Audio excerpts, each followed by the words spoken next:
వామ్మో వాయ్యో ట్రంప్ మామూలుగా బెదిరించడం లేదు. టారిఫ్లతోనే వణుకు పుట్టిస్తున్నారు. అమెరికా నుంచి ఎగుమతి అయ్యే విస్కీపై యూరోపియన్ యూనియన్ EU విధించిన టారిఫ్లు ఎత్తేయాలని మరోసారి కుండబద్దలు కొట్టారు ట్రంప్. ఒకవేళ తమ విస్కీపై EU విధించిన సుంకాలు ఎత్తివేయకపోతే ఆ దేశాల నుంచి వచ్చే అన్ని రకాల వైన్లు, ఇతర ఆల్కహాలిక్ ఉత్పత్తులపై అమెరికా భారీ సుంకాలు విధిస్తుందని బాంబు పేల్చారు. అది కూడా 200% సుంకాలు విధిస్తారట. ప్రపంచంలోనే అత్యంత దారుణమైన ట్యాక్సింగ్ వ్యవస్థ యూరోపియన్ యూనియన్దేనని మండిపడ్డారు ట్రంప్. అమెరికా నుంచి EU భారీగా ప్రయోజనం పొందుతోందని వెటకారంగా మాట్లాడారు. నిజానికి అధికారంలోకి వచ్చిన నాటి నుంచి ట్రంప్ అన్ని దేశాలపై ఎడాపెడా టారిఫ్లు విధిస్తుండటంతో ఇది వాణిజ్య యుద్ధానికి దారితీసేలా మారింది. కెనడా, మెక్సికో, చైనా, EU సహా చాలా దేశాలపై ఆయన సుంకాలతో విరుచుకుపడుతున్నారు. దీంతో బాయ్కాట్ USA నినాదం ఊపందుకుంది. కొన్ని రోజులుగా EU దేశాలతో పాటు కెనడాలోనూ ఈ నినాదం మారుమోగుతోంది. అమెరికా ప్రొడక్ట్స్ను బాయ్కాట్ చేయాలని పలు దేశాల్లో కొందరు ఫేస్బుక్ గ్రూపులు కూడా ఏర్పాటు చేశారు.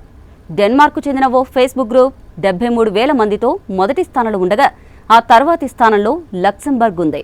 ఇటు గూగుల్లోనూ అమెరికా బాయ్కాట్ నినాదాన్ని ఎక్కువగా సెర్చ్ చేస్తున్నారు. ఫ్రాన్స్, స్వీడన్, కెనడా దేశాల ప్రజలు ఎక్కువగా ఈ పదాన్ని సెర్చ్ చేస్తున్నారు. కెనడాలోని చాలా ప్రావిన్స్లలో అమెరికాలో తయారైన ఆల్కహాల్ను ప్రజలు స్వచ్ఛందంగా తిరస్కరిస్తున్నారు. నిజానికి ట్రంప్ తీసుకుంటున్న నిర్ణయాలు ఇటు తిరిగి అటు తిరిగి అమెరికాకే పెద్ద ముప్పుగా మారుతున్నాయి. అడ్డదిడ్డమైన టారిఫ్లతో అమెరికాలోని వ్యాపార రంగాన్ని కూడా సంక్షోభంలోకి నెట్టేస్తున్నారు ట్రంప్.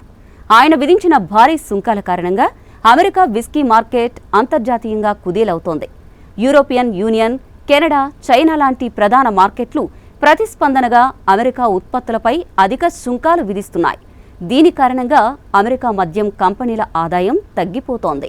నిజానికి అమెరికా లిక్కర్ ఇండస్ట్రీపై వేలాది మంది ఉద్యోగులు ఆధారపడి ఉంటారు. ఎగుమతులు తగ్గిపోవడంతో కెంటకీ, టెన్నెస్సీ లాంటి రాష్ట్రాల్లోని డిస్టిలరీలు ఉద్యోగులను తొలగించడం ప్రారంభించాయి. కొన్ని చిన్న కంపెనీలు పూర్తిగా మూతపడ్డానికి కూడా సిద్ధమవుతున్నాయి. పరిస్థితి ఇలానే కొనసాగితే అమెరికా కంపెనీలు అంతర్జాతీయంగా తమ మార్కెట్లను కోల్పోతాయి. ఆర్థిక వ్యవస్థ నాశనమవుతుంది.